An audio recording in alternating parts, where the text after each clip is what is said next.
News Talk 98.9, the roar of Memphis. Tool Talk Radio with Joe and Allan. Welcome to Tool Talk Radio, coming to you from the Brown Refrigeration Studios. I'm Joe Thorderson with Thor's Hammer, Carpentry and Wood Turning. I'm Alan Gilbreth with darkoakmedia.com. And I'm Maximilian, wishing a happy 170th birthday this week to the legendary Vincent van Gogh. Whoa! Absolutely. Okay. All right. Can't really argue with that one, Max. So it's hard to joke around, though, with him. I mean, you don't want to make fun of his... Come on, you know. It's a little tasteless, Alan. At least 12 really bad comments went through my head. So, okay. Yeah, well, happy birthday to Van Gogh. You know, however it was actually said back then. And just as a little sidebar, folks, a little bit of recommended watching, I would recommend the movie Loving Vincent, this really good animated movie about the final days of Vincent van Gogh. Yeah, don't drink when you're watching it. You'll it's already freaky enough. But, yeah. Very interesting, though. So, all right. Well, I tell you, actually, who did a really nice treatment of that was the Doctor Who series. Okay. They went and visited him and explored that artists see things that other people don't. Okay. That was very cool. That was a good one, Max. You can't argue with Vincent van Gogh. The poor guy he never made any money off his art. A lot of other people Bless have. his heart. You wish he had, but he was a little ahead of his time. So welcome to Tool Talk Radio, everybody. You can call or text us at the Big M Roofing and Remodeling Hotline at 901-683-0989. And, of course, we strongly recommend that you do that anyway because, Alan, today, for the first time in living memory, is... Tool Talk Radio has fallen on April Fool's Day. I wonder if we'll play into that at all today. No. Joe, our entire careers have played into that day. Speaking of April Fools, if you go to the News Talk 98.9 Facebook page, apparently we're on camera now, so you can get a look at, you can get a look at us, but you can get a look at some of the beautiful studio over here. I mean, I will say this. They may not hire attractive people on the radio, but they sure have an attractive studio. Yeah, I will say this. You and I definitely have the faces for radio. Yeah. Max, are you on camera? No. Okay, see how he did that? Yeah, he ducked out. He's hiding. But speaking of Jay Hill will be in the house today. Ooh, awesome. And, I mean, the timing couldn't be better because, holy smokes, I hope everybody stayed safe yesterday. I know we're going to talk about roofs and waterproofing your house? I can't imagine. It was out. Sometimes these storms roll through, Alan, and, they're 20 minutes in, then they happen, then they're gone. This was like This was 6 or 7 hours of sustained tornadic activity, right? Well, it was a lot of long tracked storms, a.k.a. they began a couple of 100 miles to the west and held together for, honestly, hours. And the bizarre thing is these storms were moving at like 55 miles an hour. Is that slow? No. Okay, well, I don't know. I mean, these were just tearing across. I happened to live right in the path of one of the... little darlings last night, and it was, honestly, the wind picked up, the wind really got going, and then the storm got going, and 15 minutes later, it was 10 minutes down the road. Oh, yeah. Yeah. So the good news was it didn't stay. Mm-hmm. The bad news was it did an hour's worth of business in that 10 minutes it was with you. Oh, boy. So it was a little rough last night. It was rough. So we hope everybody, I'm sure we're going to be hearing about that. I know Jay wants to talk about that because I'm sure people's roofs took a beating. So, hey, Alan, though, this is interesting. So in honor of Jay Hill, for our great moments in building history, we were talking about it. We're like, okay, what structure has the most impressive roof in the world that we could think of? And I mean, there's fewer roofs more impressive than on the Taj Mahal. That is very true. I've been waiting for you to do this.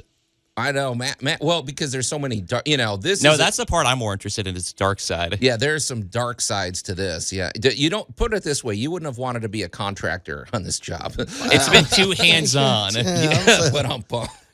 that kind of thing. Okay. Alan's Week in Review. What is a backflow valve, you ask? Apparently, backflow valves are kind of an important thing. They're a growing topic. I'm getting asked about them more and more, so I figured let's dive in and talk about that little topic. Okay. Also, Alan, I hope we'll talk about this at some point, the lumber conundrum, because lumber is, we went from we went from famine to feast. Now we've got so much. We got lumber coming out of the woodwork. But a bump. Okay. Well, And we want to talk about that because you may be planning a project. Maybe you want to build a deck. Maybe you want to do something involving lumber. And we're going to talk about that as well. yeah, the big thing is we're going to be talking a lot about supply chain. Yeah. So, and as we said, we would love to hear from you. So it's a perfect day to weigh in at the Big M Roofing and Remodeling Hotline, 901-683-0989. And I should just let everybody know, my phone, I forgot to bring my phone charger, Alan. And so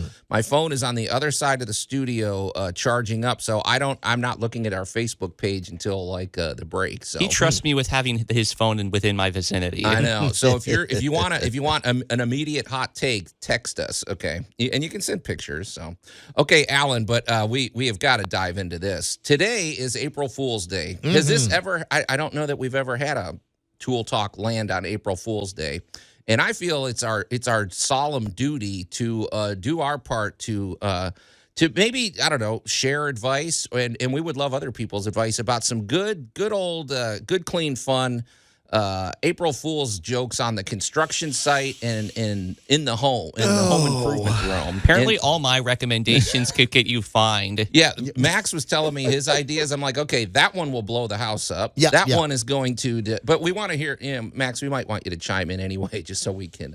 But with the legal disclaimer attached. So let me give you an idea what we're looking for, folks. Here's a good example. So let's suppose you're a contractor, Alan. Right. Here's a good one.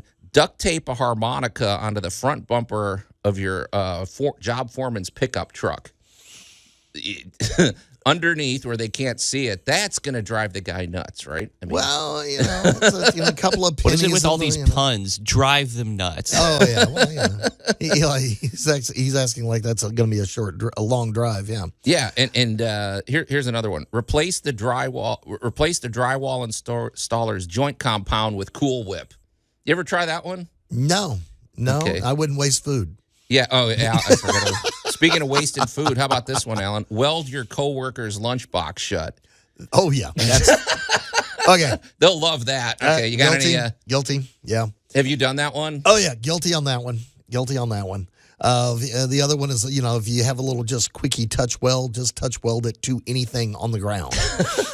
Watch somebody try to get that quarter off the pavement. It's not coming.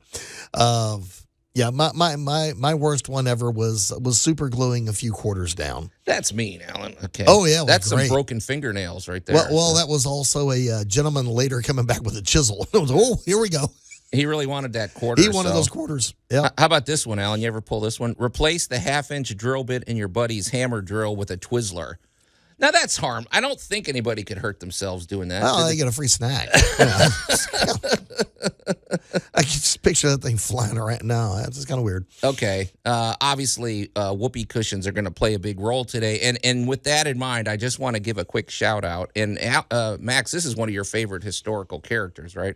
We have to at least give a shout out and a mention to Emperor Heliogabalus. He was an ancient Roman emperor. Of course he was. Who is credited with inventing the whoopee cushion. You remember that guy, Max? He Of course. How could I not? Because I guess back in the day, they were made from animal intestines, right? They were made from bladders, yes. Don't ask me how I know. We'll leave it at that. Among other things, Emperor Heliogabalus used to like to throw these lavish parties. We should mention he was only a teenager when he was... Right. Not a good idea. Dethroned, you might call it. Yeah, if you want to call it dethroned, Max, I think But he, among other things, he would throw lavish parties. He'd get his people drunk to the point where they passed out. Then he'd bring them into a room with a bunch of toothless lions and tigers, and they woke bears. up to bears, and they woke up to a fun surprise. Oh my! Yeah, he was kind of a jerk. He didn't have a long reign, and he went out in a violent way. So, but all right. Well, Alan. Wow. Okay. I thought you'd be more into that. You got any?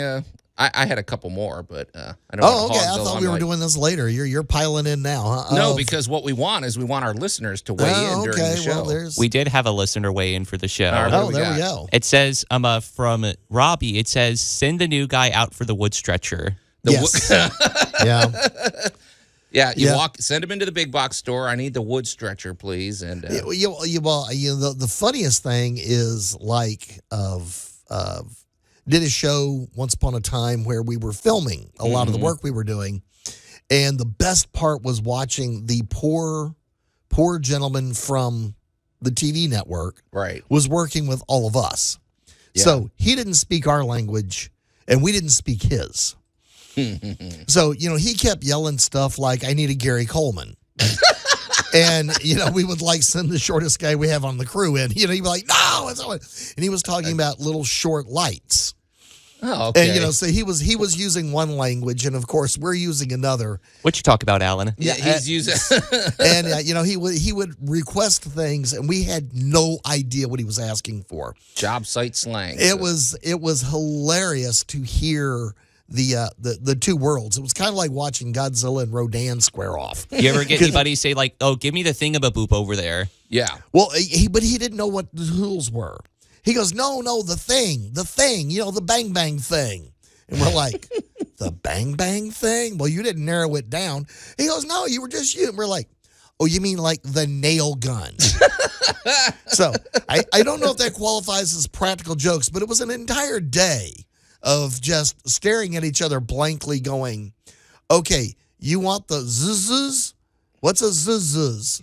Okay, we need what around here makes a zzz sound? All right. Point to who was using it.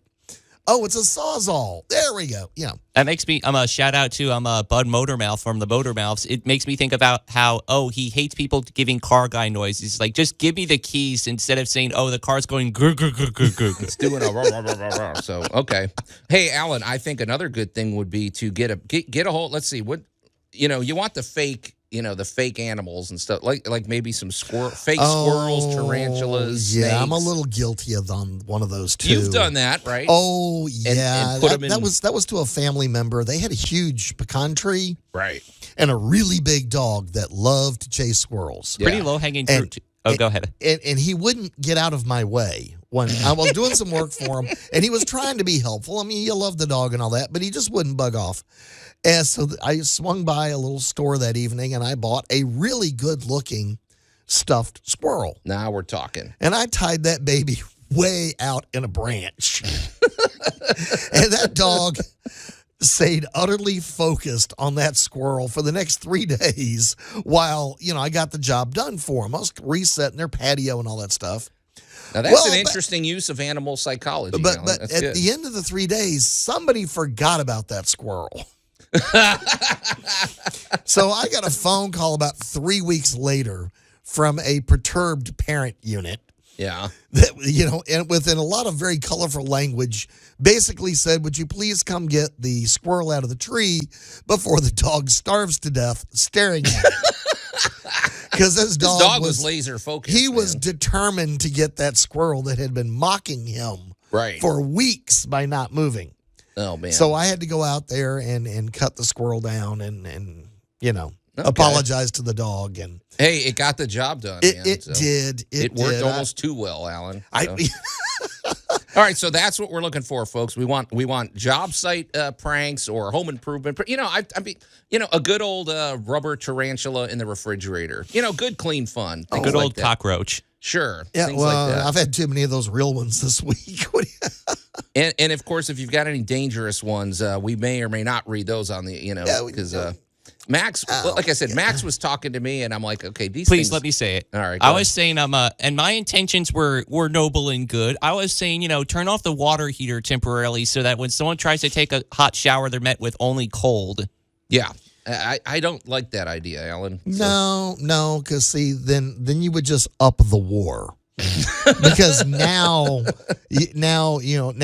I have to do something to you worse than a cold shower. Well, in reference to Ella Gabalis, a little Latin here. Elea iacta est, the die is cast. Yes, there we go. Yes. And the other one would be kevat, anything.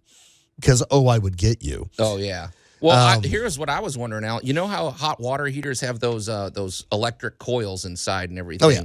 And if the water tank drains, correct me if I'm wrong, I know that they're supposed to have a safety shutoff, but there's the danger that those things could overheat to the point that they would burn down the, I am reminded of one of the best practical jokes that will never happen again. Yeah. And then I'm gonna look at Max and go, Max, it would take forever to explain it to you. But picture an old TV show where somebody answered the phone, right? Yes, I know that. They actually picked up there's actually like operator. a hand. No, there was a handle on the phone, and you put the thing up to your ear, right? Yeah, we have one in the studio. Right, you got one in the studio. Well, and a pair of friends of mine that got into one of these scaling up battles, there was a little fast food tiff. Somebody's ketchup got replaced by hot ketchup. Somebody's mustard got replaced by, Chinese hot mustard. And the final one was a phone call to them with the tartar sauce in the earpiece. It's pretty good. And he goes, how do you fall for that? And, but it was one of those, you're in a hurry, you just grab the phone. You don't look in the earpiece and scooch. Okay. But see, that kind of stuff would never happen again. Okay. Well, I feel like I knew we'd get some mileage out of that, but we want, that's sort of our daily call today. If you've got something, feel free to weigh in at any point. You can send us messages at our Tool Talk Radio Facebook page, but the more immediate response is go to the Big M Roofing and Remodeling Hotline, 901-683-0989, and you can even send pictures. So, hey, Alan, let's shift gears, though, a little bit. Let it roll, Max. So, I guess he's got something to let roll. There we go. That'll work. Because we're still workshopping this one anyway, Alan. So I like that music though, Max. Kind of let it play underneath if you don't. It's called Winners and Losers. Folks, we've created a new segment, and we're gonna try to keep this going every week if we can, or at least fairly regularly, depending on if we just stay in the 70s, we're good for 2 years worth of material. The working title at the moment, it could change, but we're calling this Historically Terrible. Oh yeah. Last week we celebrated the vinyl slip covers that go over your furniture. They were a big crave in the 1970s. Yeah, they brought back a lot of PTSD and flashbacks for people. Oh yeah. But we're open to any point in history. This could be 5,000 years ago. This could be whatever. But Alan, you've got one for us today. Oh man! And this one's interesting, I think. And this ties in with 30 years of stupid or 100 years of stupid. Okay. Really before we had, building codes. We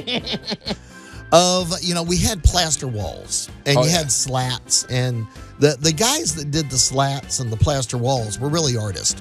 That's not easy. That is a difficult thing to do. That is a hard thing to do. Yep. Where I'm headed is below the slats. Okay.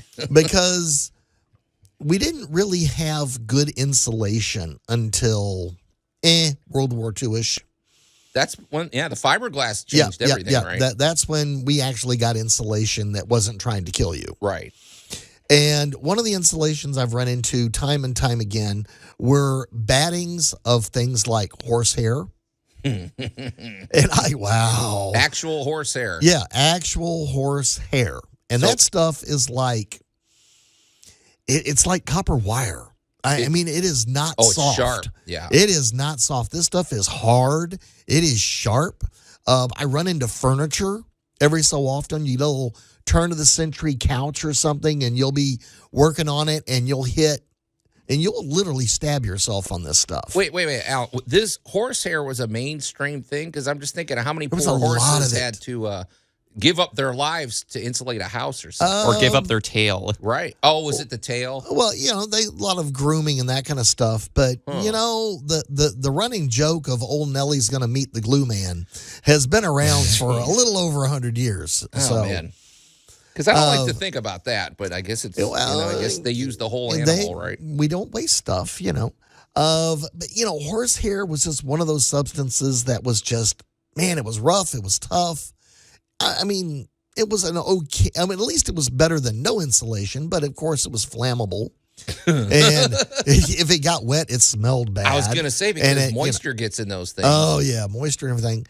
And then there are other projects you got on to where you realized, especially if this was kind of a DIY thing, right. And a lot of projects were DIY projects.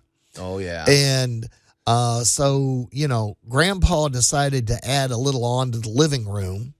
But, what did he do for insulation? Well, it could have been hay bales. Seriously. It was anything they found, right? And they stuffed them full of anything. My favorite one ever was a house. I do not remember exactly where at this point. but it had a renovation done to it of turn of the century, like 1905 to 1910. What, somewhere in New right in there. Jersey? Because I think you and I have discussed this one. Well, they stuffed the walls. The guy worked for a movie theater. So he just brought all the old movie posters home and stuck them in the wall and used them for insulation. Oh, man. And, 80 years later, somebody's renovating these old slat walls and trying to put in sheetrock, and they discovered thousands of... Think of how much that was worth. Yeah. Yeah, that was one of those projects where you got really excited. So, wow. A couple of words to the wise here.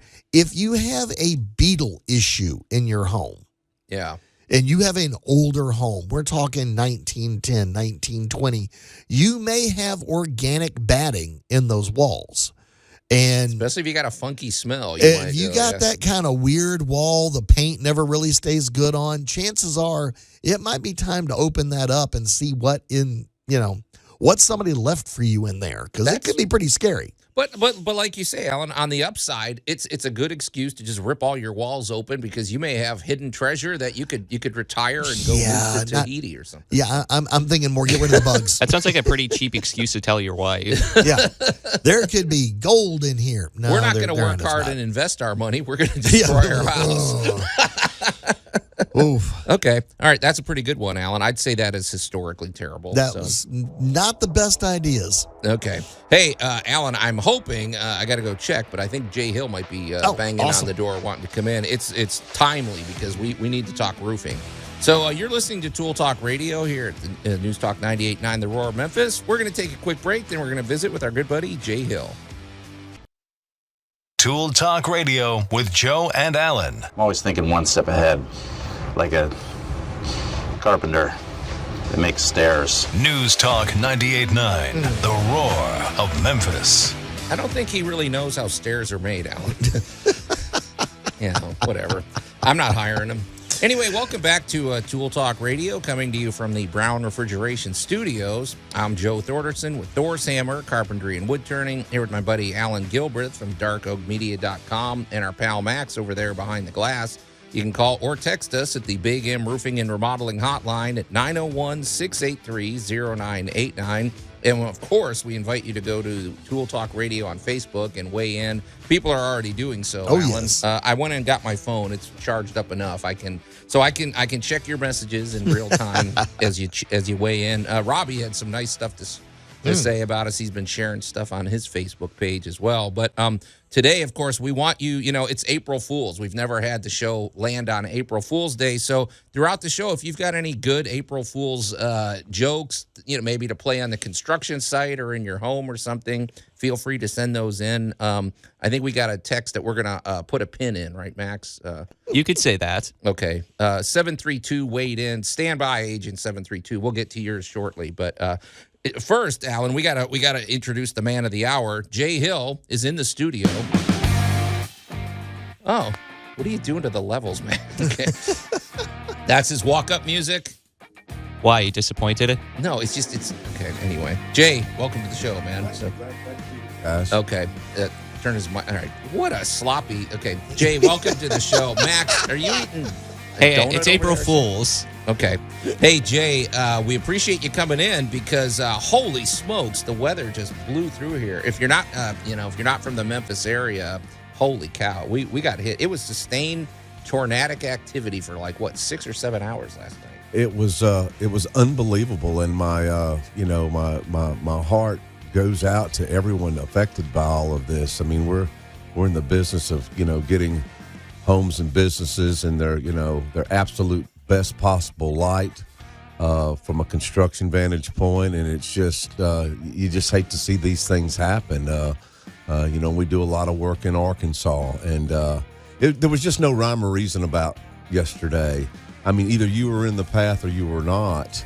If you weren't, it was calm as It's incredible. I mean, there's places that were supposed to get rain, got none. Us being one of them, for instance, where we live, and then even in Mississippi, where we've got some some customers who are expecting a lot of potentially bad stuff, and it didn't happen. But 3 miles to the north of them, complete devastation. It was just mind blowing, and I just really prayers to everyone affected by this this terrible tragedy. Well, we appreciate that. Yeah, we hope everybody stayed safe. And but Jay, you're probably in for a busy few weeks, aren't you? I mean, at the very what least. happens when something like this happens? Because that's what you deal with: storm damage, roof replacement, and everything. So. Yeah, as far as our company is concerned, it really depends on the level of the damage. I mean, we're in the damage repair business. We're not reconstructionist, if you will. We don't build homes. That's not our trade. Ours is to take an existing structure and revamping it, remodeling it, that type of thing. So, but there are all facets of damage and devastation in most of these areas that everybody's already heard about, whether it be Covington or Wynn, Arkansas, or wherever. But the outskirts, for instance, if you're talking about Arkansas, Osceola got a lot of wind last night. You hear about Covington and the actual tornadoes actually hitting down right there, but Millington and Drummond, they got a lot of wind damage. So it just depends. We're not necessarily your direct right in the line type of people, but if people that have missing shingles, the roof blew off, your siding, your windows got broke, trees down, things like that, that is work that we do. So I'm actually going to be leaving the show and heading that way to get a firsthand look at what's going on and see where we can be of service to anybody over there. So you're going to be busy the rest of the day. So well, yeah, at least the rest of the day. The rest of the day, I think the rest of his year just got booked. Yeah. This is let's talk about an aging roof and what should somebody look for.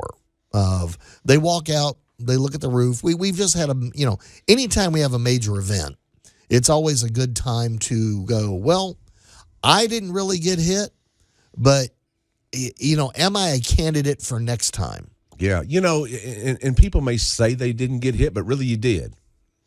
If that makes any sense at all.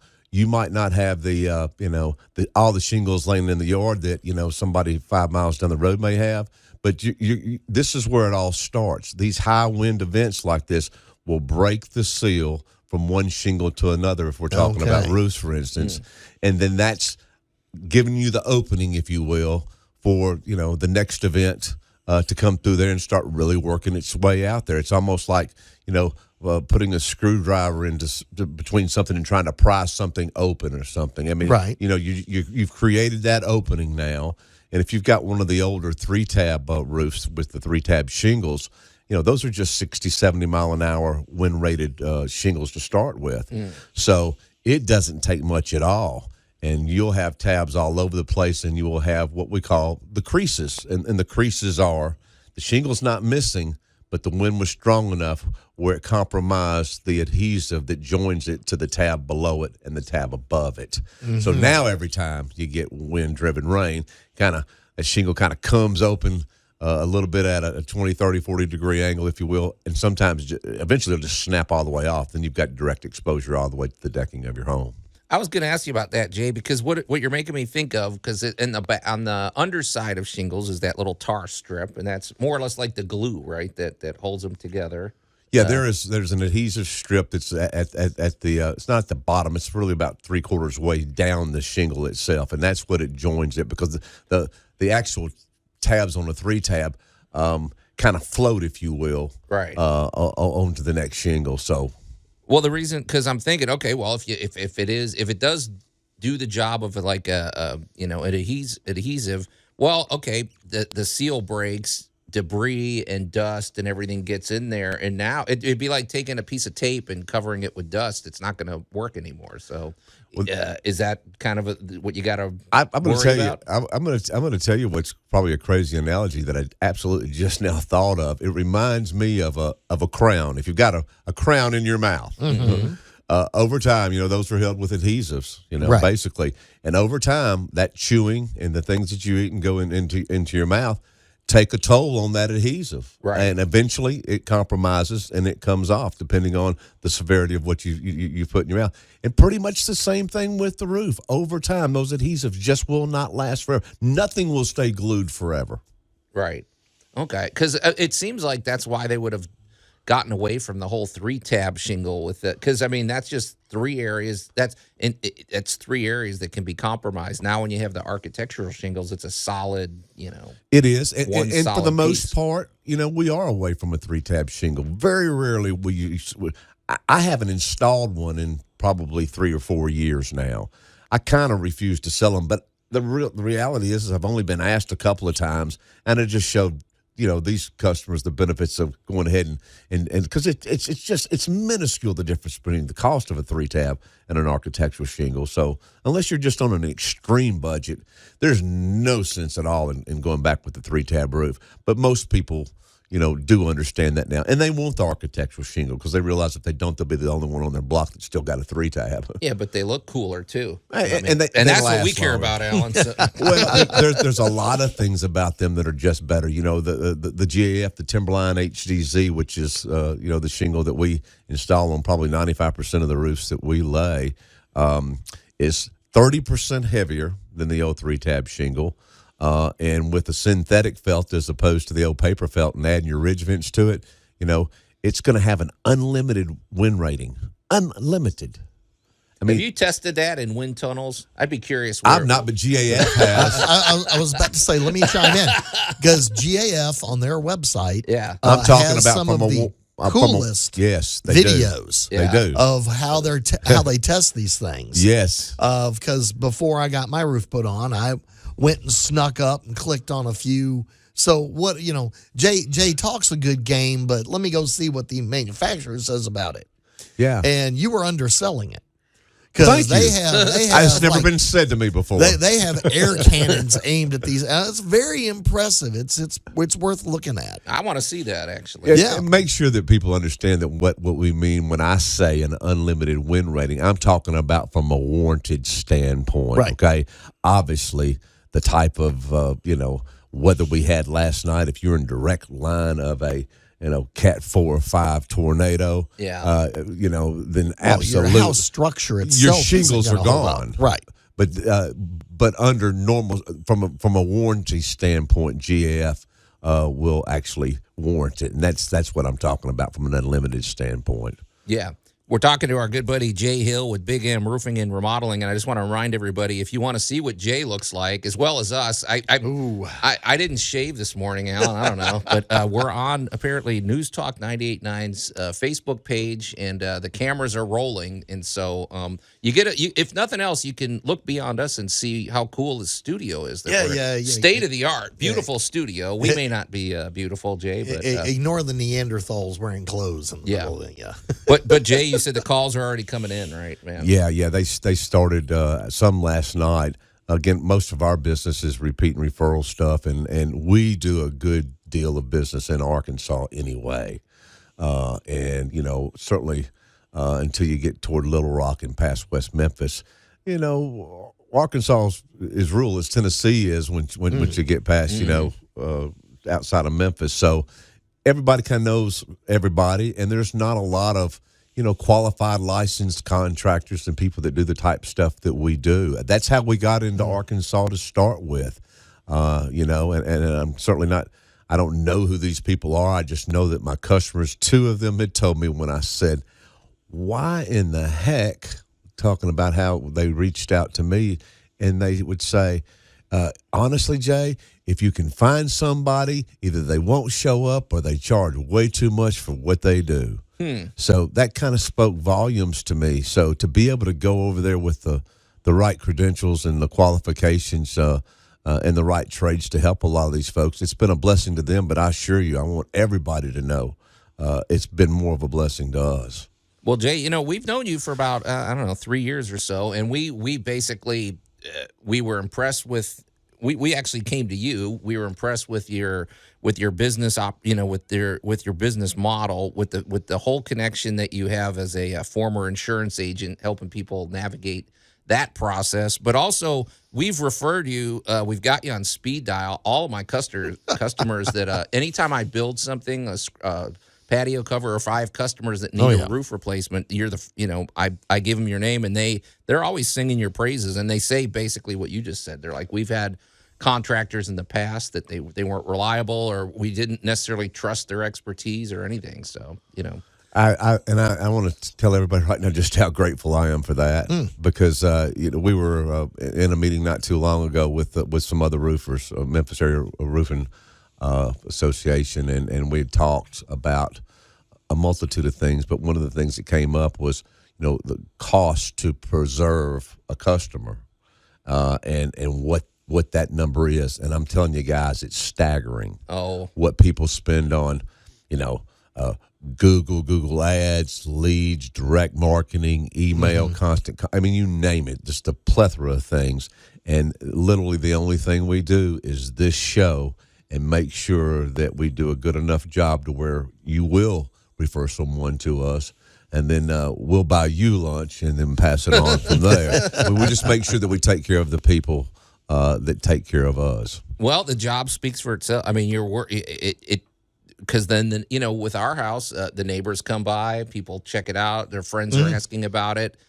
That's the best way for me for the business to spread organically. Word of mouth and all that. But we appreciate you, Jay. Boy, this has turned into a big love fest. How do people get in touch? I want to hug so bad I can't even stand it. Hey, how do people get in touch with Big M Roofing and Remodeling? Especially this weekend, but this is always. I want everybody to know, especially if you were affected by the storm, that to please call me personally, and I will answer the phone all weekend. 901-484-5645. That's 901-484-5645, which is my direct cell number. If you've been affected by the storm in any way, shape, form, or fashion, if you just need advice as to what to do next in terms of navigating the insurance, what to do next, I'll be more than happy to lead you, at least in the right direction. I wanted to say something too, Jay, because you work exclusively with GAF. I don't know what GAF stands for, to be honest. Is that? Well, they said for a long time that it didn't stand for anything. That's what my rep told me, and I found out actually that's not the truth. Matter of fact, if you'll look it up, Alan, I was going to say it'll tell you. I can't speak into my Google on the air like this. I'll really sound. I was going to say they came up with GAF, but no. Here's the thing, Jay. But the thing is, if you ever get on, just for once in a while, I'll do what Alan does. I'll just Google something. I Googled GAF. I just wanted to see what they were up to. I think I got like 5 pages of I think I typed in roofing technology, and all that came up was GAF, because they're really at the top of the game, right? I mean, they're always innovating. They're always at the front lines of technology. And there's some of the guys they're in this business that represent a lot of manufacturers. And I'm not saying there's anything wrong with that. I have no idea. I just know I'm old. and I knew what I wanted to do was I wanted to yoke with one company, and I wanted to be the best company that would stand behind what they sell and represent themselves well from a warranty standpoint with our customers. And that was clearly GAF to me. Right. So that's why I yoked with them. I'm not the guy that's going to just lay every shingle in town. Right. I'm going to lay a specific roofing system that's going to give you literally a factory-backed lifetime warranty.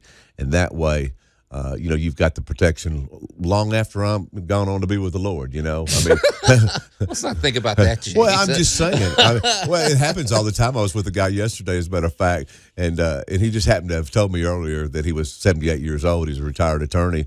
And I said, and Mr. Blah, blah, blah, it's going to come with the lifetime, non-prorated a transferable warranty. He said, man, I just need a few years. And I said, well, you got that, man. I said, but remember, it's transferable. So if you've got children, whoever you're going to leave the house to, the value of the home is going to be worth 4 to 6% more because of that warranty. That's what I wanted you to know. Oh, man. Okay. Hey, Jay, now we don't want to, we also want to mention, because you've even told me this year, especially, we want to really highlight, it's not just roofing. You do remodeling work, but you're also really focused on really the exterior protection from top to bottom of the home: gutters, siding, windows.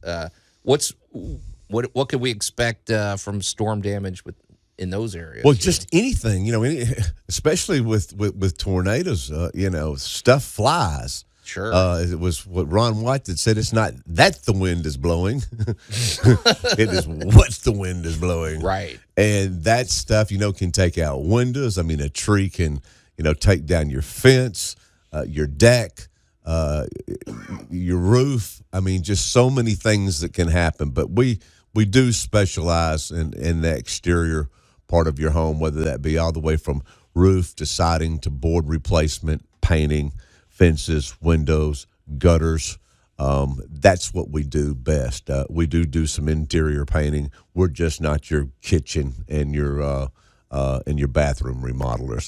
That's a trade that we leave to guys that are better suited to do that. Well, you know, it's interesting because we've all been on these types of jobs, Alan, where you got, I don't know, 4 or 5 contractors, and sometimes they work in harmony and sometimes they don't. And it's like, especially when it comes to the outside of your home, I like the notion that if I've got anything to do on the outside, I just call Jay, you know, because I feel like if you're doing if you're doing the roof and then maybe you're doing the siding or something, I feel like the transition's going to work because you're putting, you know, it's really just sort of an exterior system. Well, and you're working on all of those together. So and the reason we got into all the rest of the trades was because of, you know, listening to the customers. You know, who were telling us, man, I sure wish you did windows. I'm like, oh, so if I did windows, people would rather deal with one contractor who is qualified in many areas that they trust so that they can operate under that umbrella of their credentials, our GAF Master Elite status, for instance, you know, the fact that we're licensed, we're bonded, and that we've got the reviews that we've got from the Better Business Bureau and so on. That's who people want to yoke with. They're not interested in calling 5 different people for shutters, gutters, siding, painting, and a roof. Right. If they could call one person and they like you, people want to do business with you. You know, if they trust you, and that's how we got there. You're just making me think of something because, you know, we as we mentioned, you're a former insurance agent, which has really helped because, you know, when you have damage to the exterior of your home, it's not easy to navigate a homeowner's claim or anything. But do you get much damage reported from like gutters and siding and things like that, or is it mostly the roof? You know, it's funny. It all depends on what drives the claim itself. I mean, wind can just come out so many sideways ways, and that's probably a bad way to say that. But I mean, literally, if the tree falls and it hits the roof, it's going to get the gutters. It might break the window. You know, the fence might have gone down. One of the limbs could have gone through. You know, it just anything can happen, but all of that is still part of that claim. Right. So, you know, that's why it's important to have somebody that's at least got some idea about how that insurance claim works, because if you're not careful, for instance, you call and you say, hey, I've got a little problem. I've got a little leak in my roof. And somebody that's not qualified comes out and takes a look at it and says, yeah, you need a new roof. Well, what if what really drove that roof to leaking was the fact that you had a windstorm just 45 days earlier, but the guy that you're talking to doesn't really understand the fact that not only is it the roof that was affected from that high windstorm, but it also blew your fence over in the back. It took your gutters back in the back, and all those things, for instance, could be covered under the same claim with the same deductible. I mean, you want to maximize that claim in the horrible event that it does happen, for sure. Because you're covered. You know, that's the bottom line. You're covered. I mean, insurance companies aren't going to just give you money. It's a stated agreement when you get your homeowner's insurance that if this happens, they're going to do this, and up to the limits of your policy. Well, Jay, you know, before I met you, you saw my roof beforehand, and it was an ongoing issue. Really, it was probably 10 years of just whatever. And throughout the years, every now and again, I was dreading it because I'm like, at some point, I got to get a new roof. But I would talk to people that I thought were experts in the field. I even talked to a couple of roofers. And literally, if I talked to 50 different people, I got 50 different answers about that.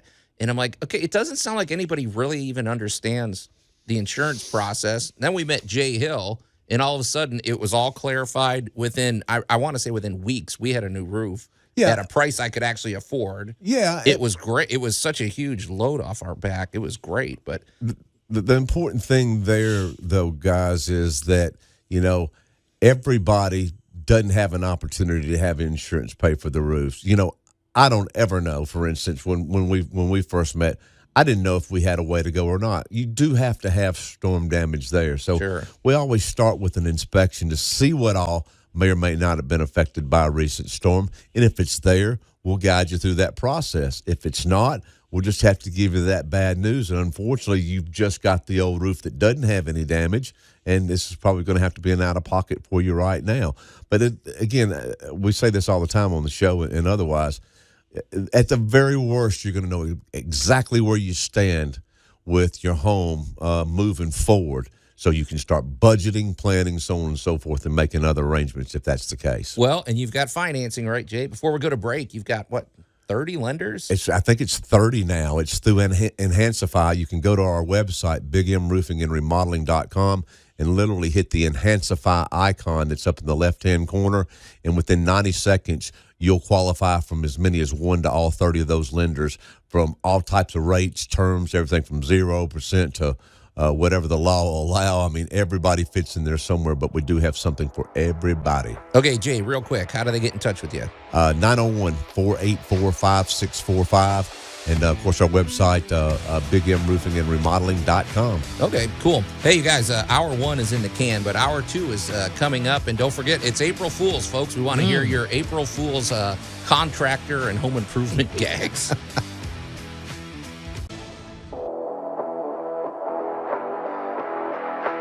News Talk 98.9, The Roar of Memphis. Tool Talk Radio with Joe and Allan. And welcome to Hour 2 of Tool Talk Radio, coming to you from the Brown Refrigeration Studios.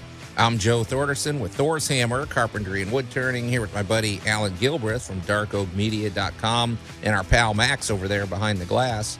You can call or text us at the Big M Roofing and Remodeling Hotline at 901-683-0989. And we invite you to go to Tool Talk Radio's Facebook page and check out the action over there. I've posted our must-have item of the week. I posted a little, salute to April Fool's Day. This has never happened now. We've never had Tool Talk Radio fall on April Fool's Day. Of course, we're going to celebrate that. I've got several skeletons to hide under a couple of, porch jobs. Exactly. Make somebody excited about 30 years from now. Or earlier in the show, we've shared some of our some gags you might want to pull on the construction site, some gags you might want to pull at home. Home improvement related. Yeah. Good, clean fun. Don't follow any of Max's. You'll burn your house down. Yeah, don't blow anything up. But they're the most fun. Okay. Hey, in a minute, some listeners have been chiming in. So we want to get to that real quick. We want to say, Jay, of course. Jay, he comes in, then he gets out on a flat. He never just hangs out here. He did bring biscuits, so thanks, Jay. Hey, he's like that episode of Seinfeld where it's like, you leave me just wanting more. You always end on a high note. He does. I guess that's what he does. He just drops the mic, does his business, and then gets out of here. Probably a smart move. However, Jay is, he had business to attend to because he's heading directly over to Arkansas where they got hit. And we just want to say, when he was telling us, when you get to these really badly, hit areas, it's not like you can just pull up and start driving around. He has to show his credentials. It's kind of like almost like a crime scene where you got to go in there. And this is a good time to remind people, please, don't fall victim to one of these scam. Well, I don't want to say scam, but it's just, this is a time where bad actors can take advantage. Let's just say that. Yeah. So. What we want to say is do your due diligence. Right.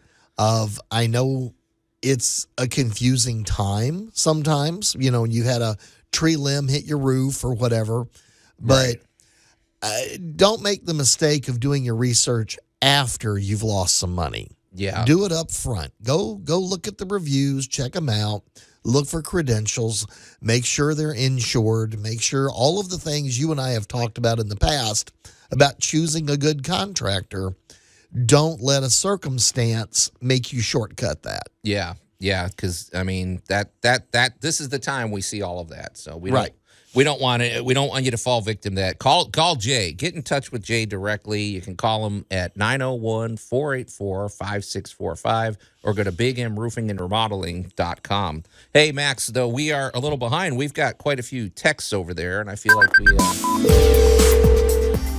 reacting to many things that have been said today, right? So, well, for one, with the addition of the new cameras, Someone said, anonymous texter, Alan makes drinking Mountain Dew look cool. Oh, wow. Never heard that. But there was a laughing emoji too. So. Yeah, I did that. Oh, okay. That was my reaction, man. That's why it's blue. I'm just waiting on the check from Pepsi. It's all right. Okay, because I guess right now, the camera light's green, Alan. I don't know if that. So means we're not on camera at this moment. Okay, but we will be again soon. Go to News Talk 98.9 The Roar's Facebook page, and that's where you can see this. You can see see how the sausage is made over here. And Jay Hill as well. Yeah, you can see what Jay Hill looked like. So what else we got, Max? There's some others. Of course, we have chiming in from Agent 732. I'll go with this week's ones first. It says April Fool's Day got its start with Emperor Constantine, where court jesters joked they could do a better job running the empire. So as a gag, he let one of them be in charge, and the jester declared that there'd be an absurdity for the day, and it quickly caught on. Huh. So once a year. And thus, that's where it came from? Yes. I didn't know that. Okay. It seems like a court jester would be a dicey job back then. You're either the emperor's best friend or you're going to have your head on a pike. I think Mel Brooks said it best. He goes, "Hey, when you die at the palace, you really die at the palace." So, what else you got, Max? Well, this goes back to last week's discussion of clear couch covers from the 70s. Agent 732 once again chimed in and said, clear couch covers create an illusion of normalcy. You sacrifice physical and emotional comfort for a visual aesthetic, a trade that is not equal. Amen. Yeah, it's hot. Why didn't you read that last week, Max? That's a brilliant. Agent 732 is one of the most articulate and well typed. I mean, just he or she is like our Wilson. They are great. Very, it's very a good hat observation. over a fence. That works. All right. Anything else? Nothing really. No. I thought we had one more in. That was the whole thing with Robbie that we already mentioned. Oh, Robbie talked about. Oh, that's right. Okay. All right, Alan, you've got one. Well, I was going to answer your question since Jay dropped the. Well, they told me GAF doesn't stand for anything. Well, actually, it does. I knew it had to. It's an acronym, right? Well, yeah. Back in 1886, they got started as the Standard Paint Company. However, they were next door to the Rubberoid Company. Rubberoid's a new name for my band. And Rubberoid became the Rubberoid Company took over Standard Paint because they were crossing lines a lot. Okay. They were working with paint and asphalt, and that led to roofing. And so eventually the chemical company, General Aniline and Film, began handling everything for everybody. So eventually they all settled under one banner as GAF. Yeah, I think if I was General Aniline and Film, I would just go with GAF too, because who the heck knows what aniline is? You and like 20 other guys. Yes. It's chemical phrasing. However, how big is GAF? Well, there is a 1 in 4 chance. If you are in the United States, you are sitting under a GAF-made roof. I believe it. Yeah. That is a big company, y'all. Yeah, they're and state of the art. It's like I say, if you just Google roofing, that's all that really comes up. That's what you see. Yeah, they're just huge. Yep. So, all right. Well, Jay, he's going into the breach today. He is going to all the storm damaged areas bless in his Arkansas. heart. Goodness gracious. He's going to be busy for the next several weeks. So, get some caffeine in you, my friend. But hey, Alan, in a minute we're going to get to our great moments in building history in honor of Jay Hill. I was hoping he'd stick around, but he didn't. We're going to talk about one of the most impressive. Well, it's an impressive construction, but it's noteworthy too for the dynamic roof that it has on there. Indeed, the Taj Mahal. So, and I hope you guys did the research, because the only thing I know about it is you did not want to be a contractor on that job. So. Now, once again, when you die at the palace, you really die at the palace. Yep. Before we get to that, though, we got to talk about our good buddy Larry Brown from Brown Refrigeration. So, Alan, I have to imagine with all of the damage, your air conditioner it's an inside. It's a mechanism that is interior and exterior. Yes. And I have to imagine this. One of the first things you might want to do this morning after the storm is to go out and check what kind of condition it's in. Hopefully a tree limb didn't crush it, or it's buried under debris. Well, another thing that happens with those a lot of times, if you have a larger unit, it's generally a 3-phase, 200-plus volt unit. Mm-hmm. And the real thing that can happen is, well, of course, you can have a phase go out. So you're still getting power to it, but not enough power to actually run the unit. And a lot of times they can get damaged that way. Oh, there you go. So you have to have all 3 phases working in harmony to bring about your major HVAC, your standard house unit runs on a little bit more than your regular 110 current. That makes sense, yeah. So not a bad idea to make sure that you just run a quick test on everything, because we had a lot of lightning. Oh, it was, it was very weird for hours, like we said. So, and the one thing I will say about lightning, we talk about electricity on the show quite a bit sometimes, and we call it the theory of electricity because we don't always know exactly what it's going to do. Yeah. And I will flat tell you, lightning does whatever lightning wants to do. Good point. So it may hit at the end of the street, but that doesn't mean it did not travel. Oh, yeah. So never a bad idea after a big weather event to kind of go walk around the home, look for some damage. And here's a big one. Take pictures. Oh, very Document. good. Before you move anything, too. Document what's happened, what wound up in the pool, what got blown over. Did the fence, does it need a couple of screws to stand it back up, or do you need, all new supports? Right. Of all of these things you can get documented. And the big thing with the air conditioner is, again, make sure it's debris free, make sure it's clear, and go ahead and test it and make sure it's going both hot and cold like it should. Well, that was a long segue, but we get, circling back to Larry Brown, but, this is timely advice, Alan. That's good stuff. So, but I would say, we talk about Brown Refrigeration because, for one thing, they are a rock-solid company. They've been around forever. They have every indication of being around forever. Oh, yes. They're not going anywhere. No. They're an institution here in the Mid-South. And, the relationship you have with your HVAC company is not unlike the relationship you have with a good quality mechanic. You stick with them. You make regular tune-ups and checkups. And this is the ideal time, I would say, to get an inspection and get your system tuned up. It's a very affordable. It's really, the price is negligible to do this. And with all of there may be damage that you don't perceive that they do see, especially after an event like yesterday. So it's a good idea too, because we're coming into the summer months and you want it running at peak efficiency. So get in touch with Brown Refrigeration about that. But in addition, if you need a new system, or if you want to upgrade your system and really take advantage of the clean air technology that's around today with the Remy Halo system, that is really just becoming a must, especially when you live here in the Mid-South. You want clean air. The Remy Halo system is very affordable, and it basically produces the UV power of the sun so that it's blowing out clean air, and all of the air that it's blowing out has cleaning particulates that's clean every surface that it hits. It's top-notch technology. It's they're always at the cutting edge, and they are a rock-solid company, and we highly recommend them. Just good, solid fundamentals at Brown Refrigeration. You can get in touch with them at 901-362-1881, or go to their very easy-to-remember website, brownref.com. All right, gentlemen, let's get to it. And now, great moments in building history. Well, here we go, you guys. So, in honor of Jay, I hope you're listening to this as you're driving to Arkansas. Alan, you and Max are more or less going to spearhead this one, right? I'm just going to, because I didn't really research this.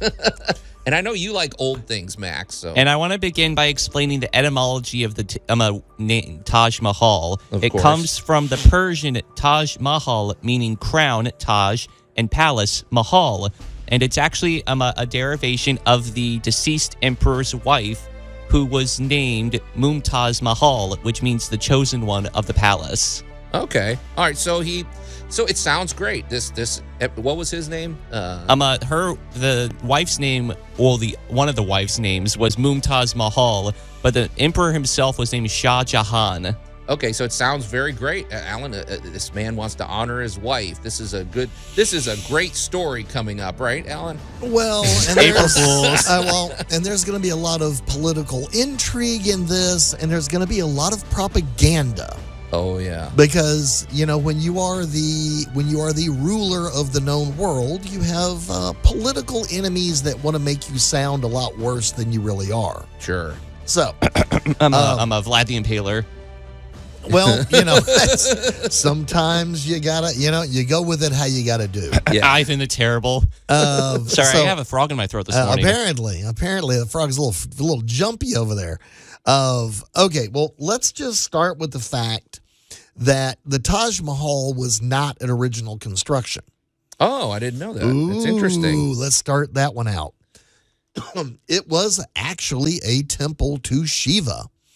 Oh, I know a little about Shiva. Shiva, yes. I say anybody that's ever seen an Indiana Jones movie, we know all about Shiva. Taj Mahal was there, and it was later captured. And basically, there was some attempts to convert it, camouflage it, whatever. But here we go. Here comes Shah Jahan. Okay. And he takes one look at this and goes, ooh, have I got an idea? I want a big shiny house. And construction was begun, and they really began. Now, from a home improvement point of view, this is a lot of white marble. It's a yeah. This is a home. I didn't realize it was a home. But not only that, also the white marble, the color changes based on the direction of the sunlight, which is pretty trippy. Yes. Ooh, yeah, that's right. And this was also built in a very humid environment. Okay, sorry. I interrupt when I'm intrigued, he's all ready to go. I'm ready for you. Are you saying this thing's the outside is marble, or this whole was white marble? And again, I'm saying the outside or the inside as yes. well? Okay. That seems like a lot. It's a lot easier to put a nail in a 2x4 than than attaching marble to one another. However, as we have pointed out on this show many, many times, stonework lasts a lot longer than any other kind of work. Yeah, that's true. Yeah. Now, go to Rome. But here's the thing: it's got a mosque, and this is a really big domed roof, right? And just to be perfectly honest, domes have not always done so well. Well, think of the stresses on a dome. And exactly. Think of it strikes me, Alan, if you have a dome, that if there's any weak point, it compromises all the other points. Is that? Well, it is. And then you also have the difficulty of when we look at a roof, we just got through talking to Jay Hill, and the best thing about a roof or a thatching or anything like that is that it overlaps. Okay. Well, if you're trying to have a big, pretty, smooth dome, you're not going to have a lot of overlapping. So how do you move the water? Right. So they move the water usually by a coating. Oh, boy. And those can fail, but exactly. And so we're looking at a lot of construction, a lot of years, and and I mean a lot of artisans. There are people working on this thing for 20 plus years, and it's basically a small army of people working on this. And the fact that they came up with tiny little ideas, how to fill the cracks, how to use marble dust, how to make different products, this was very innovative. So these people spent a lot of time doing basically, now we talked about Stonehenge last week. Right. And we made the point that just because the tools weren't modern, the techniques are still the same things we're using today. Well, the idea of caulking, the idea of fitting things well, measuring appropriately, using the right materials, these are all instruments in how the Taj Mahal has done so well over so many centuries. And we should say, this is what, 500 years old-ish? Max, do you have the date on this? Because it was 1630 so. 1632 was the year that his wife died, but the actual construction, it was commissioned in 1632, and it took about 20 years. Okay. Right. Well, it's getting close to 500 years old. Yeah. So, So this thing has been around, and it has not been pristine. It has been renovated a few times. It has been restored.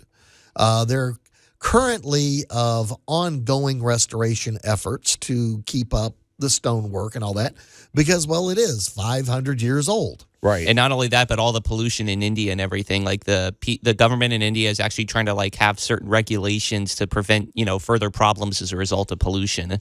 Well, and what happens there is, and one of the things, now this is also a huge issue all throughout Italy.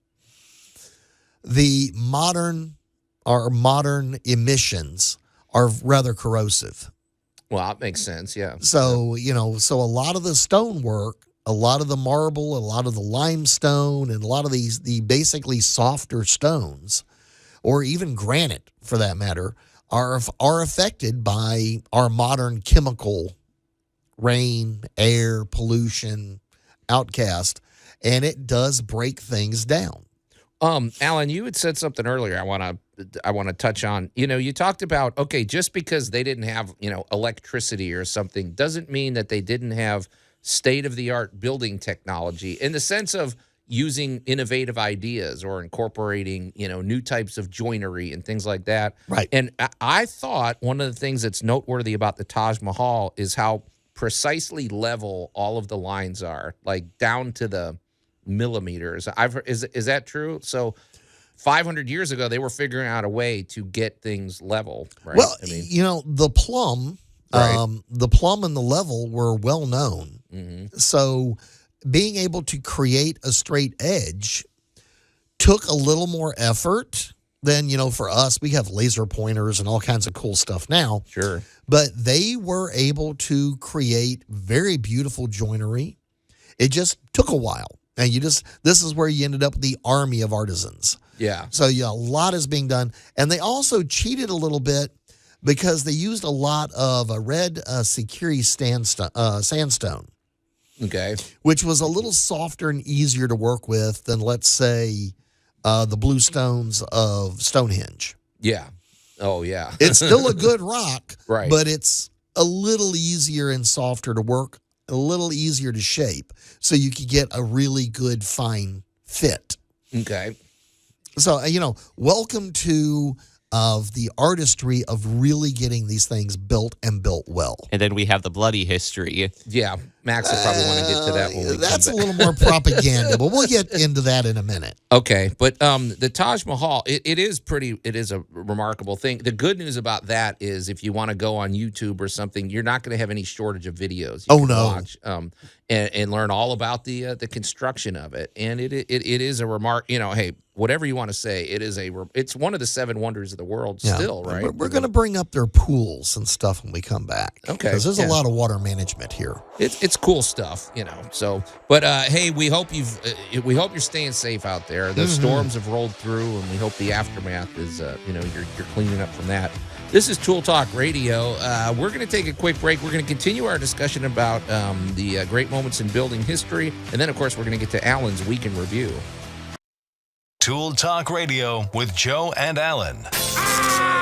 My clamps! News Talk 98.9, the roar of Memphis. Yeah, don't over-tighten those things when your hand's nearby. A little peek behind the curtain. I chose that very intentionally because the character's arms get lopped off. Spoiler, Max. Okay. Anyway, welcome back to Tool Talk Radio, coming to you from the Brown Refrigeration Studios. I'm Joe Thorderson with Thor's Hammer, Carpentry and Wood Turning, here with my buddy Alan Gilbreth from darkoakmedia.com and our pal Max over there behind the glass. You can call or text us at the Big M Roofing and Remodeling Hotline at 901-683-0989.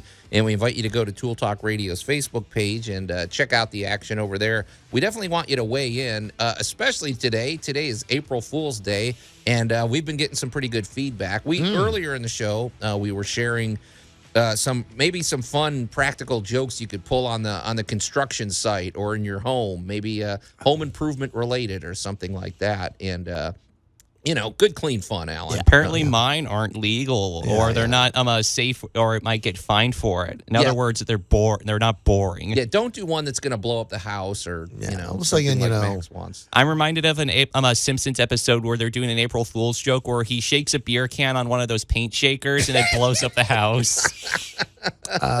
Don't do that. Yeah, I don't know if that would actually work. Never I wish it would. Never try to boil an egg in a microwave. Yeah, no don't do it. explosives Yeah, for your don't do that. for your jokes, please. But we would like to hear what how you're safely celebrating April Fools. There's still time to weigh in on that. But Alan, what if they missed any of Tool Talk Radio and they're crying into their coffee because they'll never hear it again? Well, cheer up, folks. You can hear any past episode of Tool Talk Radio. Absolutely. And we're getting bigger. Got to shout out to Norway and New Zealand again this week. Yeah, just growing. Tool Talk Radio is international. We are available 24 hours a day, 7 days a week, all the way around the world on YouTube and Spotify. You can just pop over to tooltalkradio.com and enjoy, honestly, years of Tool Talk Radio. It is there for your binging pleasure. And, of course, go to newstalk989.com in order to listen to Tool Talk Radio as well. And Absolutely. watch soon. Well, bits and pieces. Yeah. I think Ditch got tired of looking at us. Yeah, he sees us all the time. But there will be times where we're on camera. And, in fact, there's some footage of Jay Hill, the elusive Jay Hill, because the guy, man, he comes in, he does a segment, and then he gets to work. Yeah, he's busy. I guess I can respect the work ethic. So, all right, speaking of work ethics, Alan, in our great moments in building history, we wanted to close. We had a few parting thoughts. Okay, you had to have a strong work ethic or a ethics. other motivation. What sort of ethics we got here? Well, to build the Taj Mahal, you could spend hours discussing the actual construction, but of course, what intrigued Max was some of the aftermath of if you were unfortunate enough to be a part of the construction team. Forget about the quote of Inigo, the Dread Pirate Roberts to Inigo Montoya. Stained glass window such as yourself would be a crime if I broke it. Right? Why don't we just smash their hands and disfigure or murder them so that they can't build anything more beautiful again? So that's what happened, right? No. Well, the propaganda I've always heard was that they said he didn't want anything. The Sultan or whoever built this, he cut off their hands or something so they could never. All of that information there happened to come from his son. I thought you were going to say his political enemies or something. His son was his political enemy because he deposed their old dad in 1658. And put him in house arrest. Put him in house arrest in Agra Fort. Because as soon as they got done with the Taj Mahal, they were supposed to begin working on Dad's place. Okay. Mom had the white marble. Dad was getting ready to go build himself one out of black marble. And it was going to get connected by a bridge. Yes. It would have looked pretty cool. That would have been amazing, but Junior got all up in everybody's business. And the way to get rid of the artisans was to begin the horrible rumor that if you worked here and he liked your work, he would cut off your hands so you could never do anything as beautiful again. That was so not we're talking fake news. True. This is not true. There is no proof that artisans were killed or mutilated, because why would he do that if he'd already hired them to keep building? Okay, I didn't. So now this is interesting, Al. I never heard that story about the second building. Welcome to political intrigue. This is family. What is their what are their family dinners like? Little tense. Because I think Shah Jahan actually deposed his father, like my father before me. Yeah. This greed. Well, all and this stuff. there's also the that there is a temple to Shiva hidden inside the Taj Mahal. Well, no, that's incorrect. The Taj Mahal originally was a temple to Shiva. Okay. And was taken over and thus renovated and built into what we have today. Wow. Okay. So, welcome to a little political intrigue on how you sway the hearts and minds of the people. Okay, so I'm kind of confused, Alan. Are we kind of rooting for the fall? Because now that you're saying all this, I'm like, okay, because I've always thought this guy was, a rotten creep for doing this to the contractors, but now it sounds like his son was the real troublemaker. So is this father, was he somebody we could actually maybe look up to? He built this big thing in celebration of his wife and all that. I don't know. Of his wives. Well, okay. The favorite wife of what we're looking for here are gargantuan public works. Right. These were great ways of building something that would last to your own ego. Mm-hmm. And there are cases of this where anything from the pyramids to the Taj Mahal to, as you and I have discussed, even skyscrapers. There are half the egos. Skyscrapers in New York City are.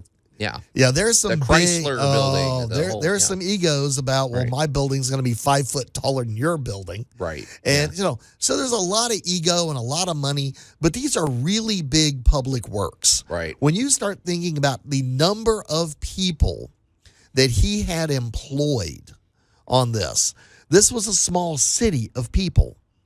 Sure. And this is a whole economy. So it's very easy to kind of watch these big projects drive of a company or ruler certain directions. And just to give you an idea of the numbers, it was 20,000 workers along with 1,000 elephants. Oh, see now the elephants we didn't get the humble elephant. Wow. Well, this wasn't all right. A lot of these projects were not built without elephants. Sure, because they did the lifting and they also did a lot of the precise placing. I'm just reminded of the Lord of the Rings. I was going to say that would be a cool sight to see. You see an elephant lifting up the piece of stone putting and handing it to the next guy. So the Flintstones things isn't as far-fetched as we think. The Flintstones were scarily accurate in a lot of ways. So, welcome to the Mughal Empire where there was, there was a lot of going on, but these were very wealthy, I'm going to say wealthy times in the history of that country. Well, this is interesting, Alan.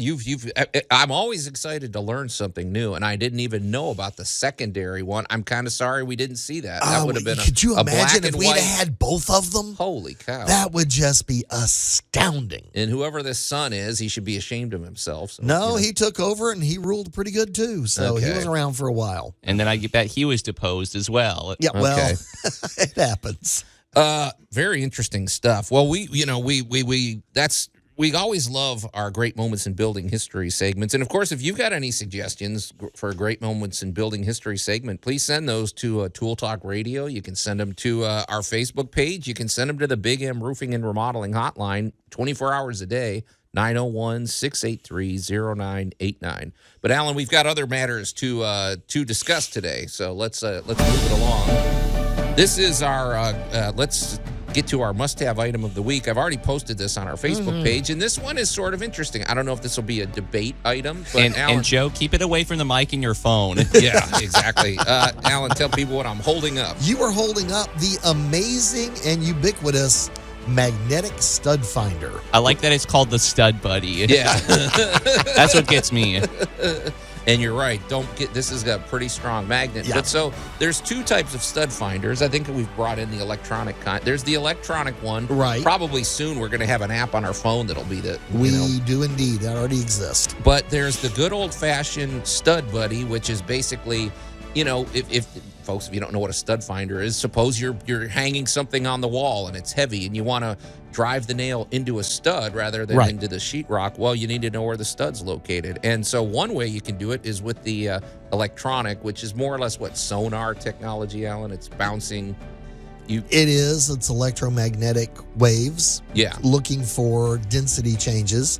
This was a lot simpler. This was just looking for metal. You just basically take the stud finder. It's a long, if you can't picture what it looks like, folks, it's there on one side, it's flat. It's made of plastic, and on the inside is a really strong magnet, and it's basically long and narrow. I'd say this thing's about 6 inches long, about an inch wide, with points on the end. And so you basically just go in a systematic way across the wall, and you go across. If you don't hit anything, you go down and go across, and you eventually, in theory, are going to hit a screw or something magnetic, a screw or a nail.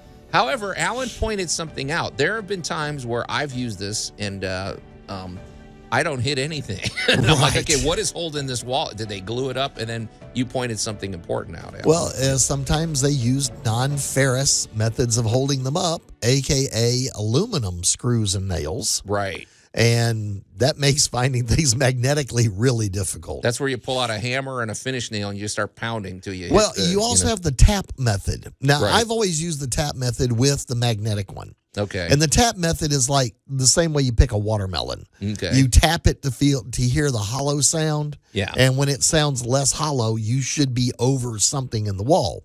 And you can then use the magnet up and down that area to find a screw that goes, I've got my stud right here. Right. I think the reason I like this, the reason I kind of lean towards the magnetic stud finder these days, Alan, well, for one thing, it's smaller. You don't have to replace batteries. There's Right. no, and It always works. It always works. And the thing is, with the sonar, okay, so the electronic one, as I mentioned, this one is about 1 inch wide, about 6 inches long. The electronic one is basically, I don't know, 3 inches wide, and it's got the little inch Right. and a half spacing in the middle. I don't always feel like I'm clear on exactly where the center is. Like with this magnetic one, I usually feel pretty safe that I found the center of the stud. Unless somebody put the screw in the very corner. But Yeah, well, that for the happens. most part, Yeah. I don't know. What do you think? Like, I just feel like this one is quicker and just kind of. Well, this is a multi-purpose tool because when you drop that, you're working outside and you drop that screw in the grass, you can take this and back up out of the grass really fast. That's true. This is one of these things where if there's texture on the wall, a lot of times your electronic ones will not work. Right. Oh, good point. Because Yeah. somebody did the orange peel effect or whatever all the way down the wall, and now you can't get a good connection. That will find stuff when the electronic one will fail. You know what else I find, Alan, with the electronic one is if like maybe you're going over wood paneling that's over sheetrock, it gets real confused. It can't comprehend if the depth Right. isn't there. Right. Right. Yeah. So I feel like this one, it's a little more primitive. Well, it's cheaper too. Well, half the but price, This but- is one of these you need kind of both. Yeah. One to verify the other, depending upon what you're doing, especially if you're hanging like a television. Oh, yeah. And Yeah, you want to know where that really stud don't is there, want this so. coming down. I want to make sure that cross member is well done into both studs. Yeah. Okay. But I would say this is one. Yeah. Okay. Let's agree on that. It's, I think you need both. I think you need both. But this one it's a, well, for one thing, like I said, you don't have to change the batteries, Yep. but it's old, reliable, the old stud buddy. Yep. Indeed. All right, Alan, before we get to Alan's week in review, why don't we review what you've been up to with Dark Oak Media this week? So. Well, Dark Oak Media got, a little extra thing for Tool Talk, of I Like to Garden. Everybody's, you love to fuss at me for never taking pictures or videos. No, So you're much better at that. We are actually posting pictures and videos of some gardening hints and tips. Got a new season of International Market has begun. So if you want to watch me feed my friends weird stuff from the International Market, it's really quite fun. Yeah, for you. Yeah. All right, I'm amused. Yeah. They sort of get lunch. Right. And More or as we less. say, you have to suffer for your art. so. Absolutely. And then we have our lovely quiz show, Let Me Ask You This, and we have more cool stuff coming. Okay, darkoakmedia.com. And, of course, if you're a content creator, get in touch with Alan. If it's weird enough, I'm sure he'll put you on the air. We find a home for you. Okay, Alan, I hope, we may or may not get to our lumber discussion. Sometimes you tell me that I over-tease. Well, the thing is, sometimes our listeners intervene and they give us juicy stuff that we want to talk about. So I don't know if we're going to talk about lumber today or not, but I do want to talk about what I do with lumber. Okay. Which is I build decks, I build patio covers. I love screened-in porches. And I'm really leaning towards if you've got something interesting that you want built out of the ordinary. Like I said, if you want a wooden Stonehenge built in your backyard, I am all over that project. So, or if you want a catio or something. I can't wait to start on catios. But the good news for people like me, Alan, is that lumber is back, baby. It's like, 2 years ago, you couldn't find a 2x4 or a fence board at your big box store. Now it's coming, literally spilling out into the parking lot. So I've got plenty of lumber out there, and those are my favorite projects, outdoor projects involving wood. So if you need any of those things built, get in touch with me. You can call me directly at 901-921-7105 or go to my website, thorshomes.com. All right, Alan, we've put it off long enough. Let's get to it, my friend. So, Oh, the humanity. Burst eardrums, April Fools. there you go, Max. Now you're talking. So, Alan, can I say something? You really piqued my interest on this one. Okay. Let's just say this. Your week in review, you mentioned a couple things. For one thing, you mentioned that cockroaches are on the move. Yeah.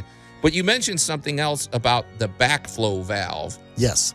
Which you dealt with, and I feel like this warrants a serious discussion. So. Well, all right, let me get my new teeth in here. Yeah. The backflow valve is not a huge topic in Memphis for residential people. It is if you're a business owner or any type of commercial application. But I'm going to tell you, it's coming because more and more communities are understanding water backflow. Well, now, what in the heck is that? Yeah. All right, water backflow happens when you have a reversal of water pressure in your water supply system. So let's say, for the sake of argument, somebody accidentally opens up a fire hydrant. Okay. That is 72 PSI. That is a whole lot of water now no longer in the system. So what will happen then is the water will retract, and it's going to suck back in whatever was on the other side. You talking about the water in our home? Like your swimming pool or boy. your toilet or water that has already been, as we say, has been provisioned. So it's gone to where it should not return to the water supply. Yeah, I'd say toilet water is a Toilet provisional water, water you swimming don't want back. pools, hot tubs, that kind of stuff. Okay. Water should not be coming back into the system Right. at all. Okay. So what you have there is now called a backflow valve. And this is all about water purity, infection control, and in many cases, possibly even flooding control. I'm trying to so what I'm envisioning, Alan, with this backflow valve, I'm thinking of like, okay, on some dryer vent, like you have the dryer, the vent goes outside, and there's on the outside part of it, there might be like a flap, and when the air is blowing, it flaps open, and then when there's not blowing, it shuts. So correct. I'm guessing there's some kind of mechanism when there's pressure, it's going to shut it down. So all right. To briefly describe how one of these works, it is 3 pressure valves. Okay. So pressure valve number 1 gets pushed open when the water comes in from the city. Okay. That pressure valve fills 2 little chambers, the chamber next to it and the chamber above it. Once that pushes in that plunger, it fills the one above. That pushes down the plunger. The water now flows over and opens the 3rd plunger going the other way, so that water flows through completely. Now, you do get a slight loss in water pressure. So if you were 50 PSI on the city side, you're now probably going to be 45 to 47 PSI on your side. Okay. Not really that noticeable. You'll never really catch on. But let's say the city side has a retraction, a pipe burst, something goes wrong, something happens, or you get a huge surge of pressure. Mm-hmm. Well, now it changes the balance of those 3 little plungers, and they shut off. Are these so these valves, are these just valves, or are they like are they connected in any way to the electronics of your home? Like, in other words, nope, these are purely run on pressure. Okay, good, they have zero to do with power. Good, because obviously if you have a power outage and there's you don't want anything to go wrong. No, these are purely run by water pressure themselves. This sounds like something every home should have, even if you don't have a swimming pool. Well, but we don't yet, right? We don't yet, but this is one of those technologies. You and I have talked about the home of the future. Mm-hmm. The home of the future will probably have a house battery. It will probably have solar generation. And chances are it's going to have a backflow valve. I mean, this sounds great. The other one I'm going to mention, and we'll get into it later, is a seismic switch, which is another huge thing that I think every home should have, home of the future. So backflow valves, Joe's now No, totally okay, sorry, confounded. Alan, but you just made me think of something. I didn't even ask this, but the backflow valve, does it go on the drainage side of things, or No, is it on the water coming feed? in. It's coming into the home. So the backflow valve is what separates the water that's been provisioned for your house from the city supply Okay, here's what I wanted to ask or you. the well supply. I had some very good friends that I don't know if they were out of town. I think they might have been, or they were just gone for the day. And I never got the exact information, but basically they have a pretty large swimming pool. They have a 2-story Right. home. Somehow the water pressure or something more or less backed up, and they had swimming pool water coming in from the 2nd story of their house into they had to gut Right. basically the first floor of their house. I thought what you're saying sounds very familiar. What do you think that was? Well, what happened there was the water pressure being generated going forward into the pool, like they had pool jets, okay. became obstructed. Oh, so there was So nowhere for it to go. something became obstructed, the pressure began building up, and it now backflowed. The pressure overcame and went backwards. Would a backflow valve have taken care of Yes, this? a backflow How valve. much do you think? How much would something like this cost? It can't be that expensive. Of right? they're again depending upon the size and use. I usually deal with commercial ones. Okay. So they're in the few thousands of dollars depending upon the size so that we're you talking want. something pretty substantial. But for actual home use, smaller backflow valves are available and becoming more and more common. So the price on them is much more reasonable. Okay. All right. It's not so much the price of the valve as it is having the plumbing done properly to put one in place. I'm telling you, Alan, the older I get, the more I just realize the havoc that water can do, Oh, yes. And if you're gone for the day, wouldn't you want that peace of mind knowing, okay, if there's an issue or if they're doing maintenance on the fire hose down the Right. street, that it's not going to affect my house or something. Well, and that's why so many of jurisdictions have now added backflow valves to all the commercial applications. Yeah. Because bigger water, bigger pressure, bigger problems. But a lot of homes these days, especially if you've got a lot of water needs, like you've got a pool or a hot tub or you've got, different applications, these devices are going to become more and more common. Okay. Yeah, this is something I think we're going to talk about a lot more, Alan, because this seems like almost a necessity for your home. It will be going forward, yes. Okay. Well, guys, I hope we hope that you survived the storms yesterday. Hope you're staying safe out there, and if you do have issues, call competent contractors like our good buddy Jay Hill with Big M Roofing and Remodeling. And of course, we also hope that you're going to get out there and celebrate April Fool's Day responsibly, not the way Carefully. Max does. Yep. Don't burn somebody's house down for Yep. a prank. So.